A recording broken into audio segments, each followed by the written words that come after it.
I know this is pretty fresh, but recently in North Miami, Charles Kinsey has been the next African American person that was basically just shot by a cop for no reason. And in this case, we actually have a cop who admitted that he didn't know why he shot Charles.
Like, please don't shoot me.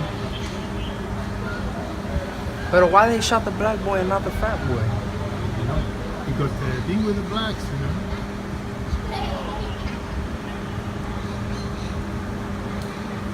I don't know who's guilty. So, did you guys want to hop in on this topic? Like, how do you feel about this? I know initially the officer, his excuse was that he was trying to protect him. But I guess once, of course, the video surfaced and things like that, it switched. And I think ultimately, at this point, there's no excuse for that type of behavior for any officer.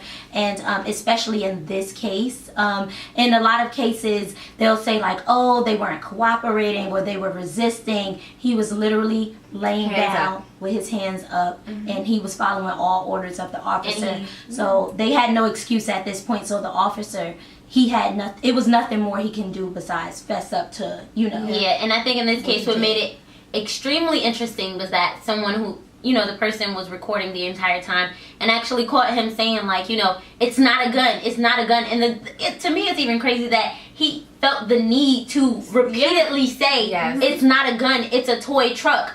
I'm a therapist, and, you know, and all the things that he was saying, because I think he knew at that point his life was more at risk than anyone's. And when you're watching the video, you can see that after he's been shot, the person recording says, well, how come they shot him and he was laying on the ground with his hands up? Why didn't they shoot the guy who was going crazy?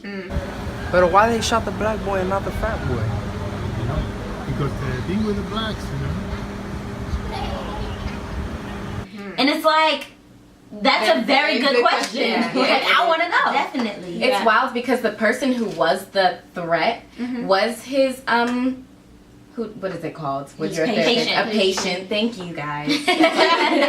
So his patient, and he had a toy truck in his hands, and that's who they called the police on because they thought he had a gun and was going to commit suicide. So for this person to be sitting there, not responding at all to what the police are saying, yet you are hands up, yelling, "I'm a therapist" and all that. Physically, you know, I'm healing. You know, but mentally, I'm mentally distraught. You know, I have to play these tapes in my head every day. You know, I can't sleep at night. You know, and I'm just thinking that this could have went the other way. You know, I'm truly blessed to be here. So it was nothing else I could have done. I believe I did everything the right way. Like, what is the process in the police officer's mind to make you think, I'm going to shoot you here right now? Right. And that's something that we don't know. I feel like that has a lot to do with training. I feel like, you know, as an officer of the law, you're trained to deal with situations where you don't have to use excessive force. You learn a lot of other methods that, you know, allow you to handle a situation way different.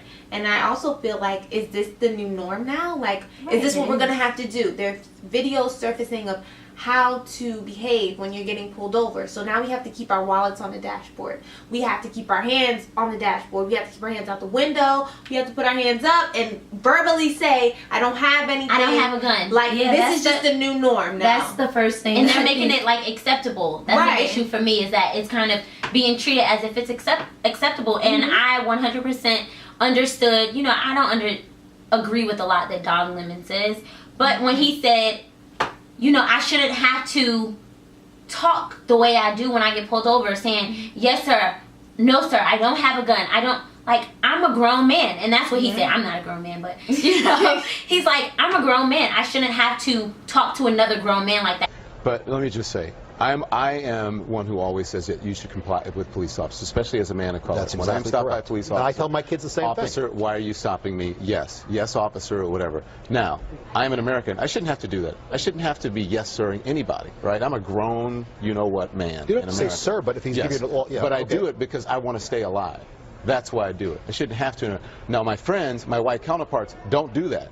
They speak to police officers in a way that I would never I in speak a to them just like you million do. years do. Recklessly. And that is the reality of it. I have to do that because I want to stay alive. As accomplished, I tell my kids let me finish. As accomplished as I am, and a man of color on television who are recognizable to many people, I have to do that because I don't want to be shot and I don't want to be killed. And I am someone who is never in trouble.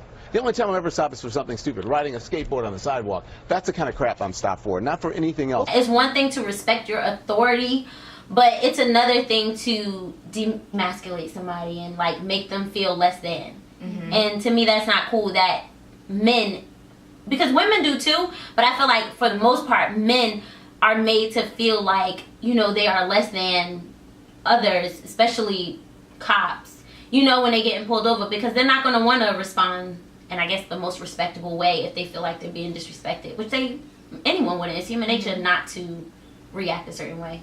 Yeah, and I also feel like these officers definitely need to go through like more than one training. I'll use this example, hairstylists. You get your license, but every year you go back and take more classes to learn new things and to brush up on things and stuff like that. Some of these officers, you know, have been like working for years and they haven't been trained since they first started, and I think that's something that definitely should be taken into consideration. We need more training for officers, and they need to go through therapy. They need to go through some type of therapy so that they can know how to deal with these type of situations, because I feel like a lot of it also comes from fear. Yeah, exactly. And I think they react off their fear. So yeah, some type of therapy or training definitely needs to be enforced on a yearly basis so that these officers know how to handle these different situations that arise. I really want to hear more. I know they have to be, I guess, politically correct.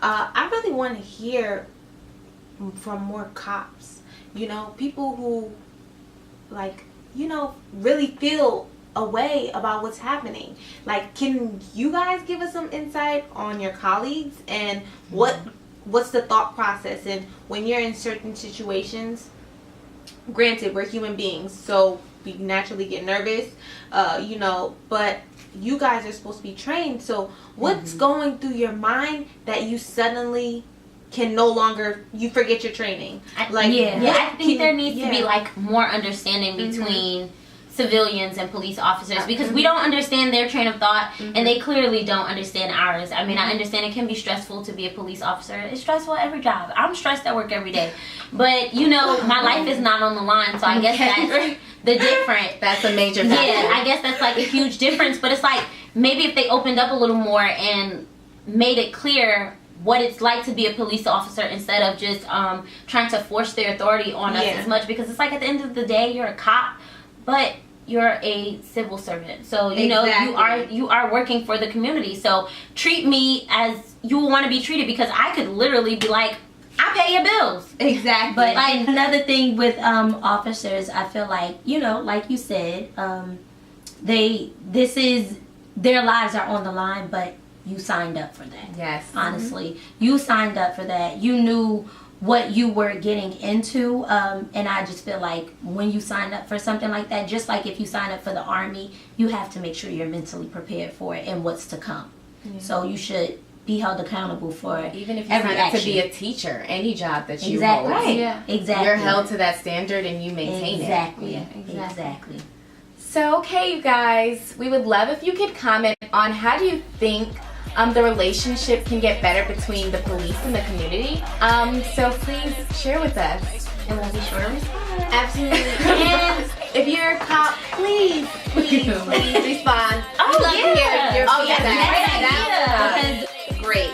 We do appreciate what police officers do. Yes. Not all cops are bad cops, so Exactly. we definitely would love to hear from you. Thanks so much for watching, guys. All right, bye.